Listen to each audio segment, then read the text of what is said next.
This is Jamison Suter, who has experience with conservation of the rainforest. Okay.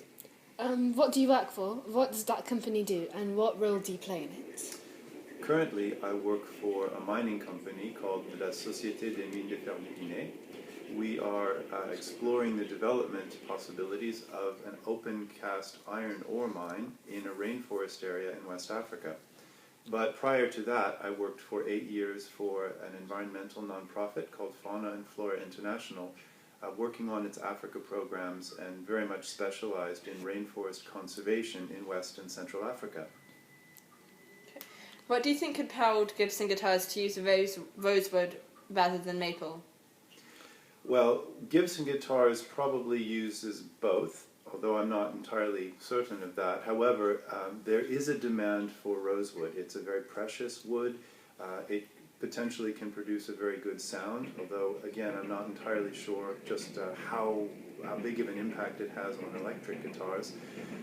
But it is very rare and desirable, and so by the simple fact of it being rare and desirable, there's a demand for it, and so people will try to supply something where there's a demand.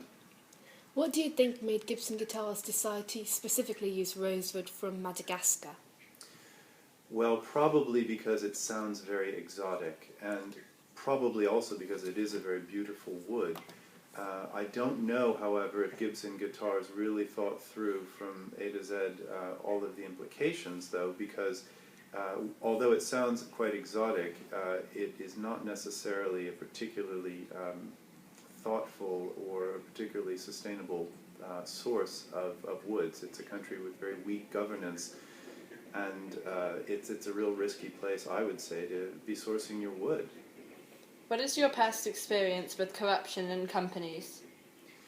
Well, having worked mainly in my days with the environmental nonprofit, Fauna and Flora International, I came into direct conflict with several logging companies that were cutting trees extremely aggressively and exporting them over to Taiwan and to Indonesia. They were extraordinarily abusive. They just bulldozed through villages. They went into people's villages' forests and cut them down and gave them absolutely no compensation for it. And they went so far as to start importing arms and ammunition, which they gave to the president of Liberia at the time, Charles Taylor, that he used to basically support the civil war in Sierra Leone, to support civil war in Ivory Coast, and then that fell back into Liberia, and it was a horrific bloodshed in that entire region. So it was a really, really tragic experience, and supported directly by these companies doing illegal logging.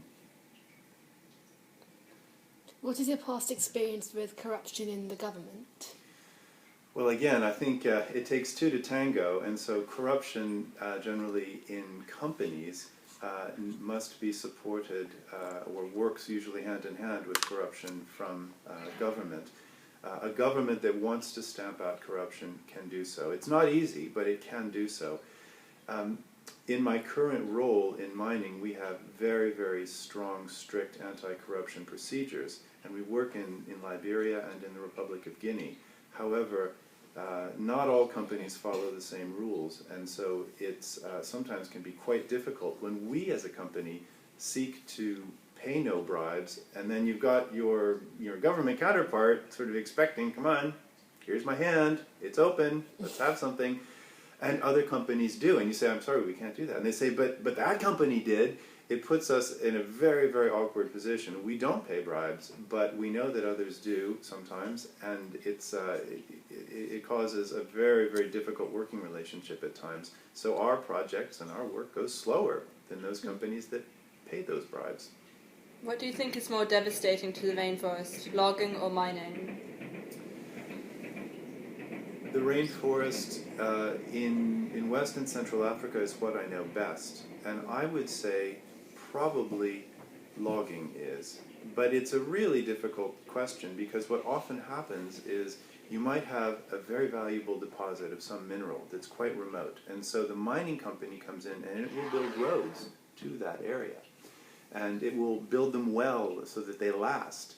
And the mining company itself will have just a very small footprint, but then following behind these, the roads built by the miners, will be forestry companies, will be hunters, it could even be farmers who are coming in and seeking to cultivate rice or cassava and just daily crops using slash and burn techniques.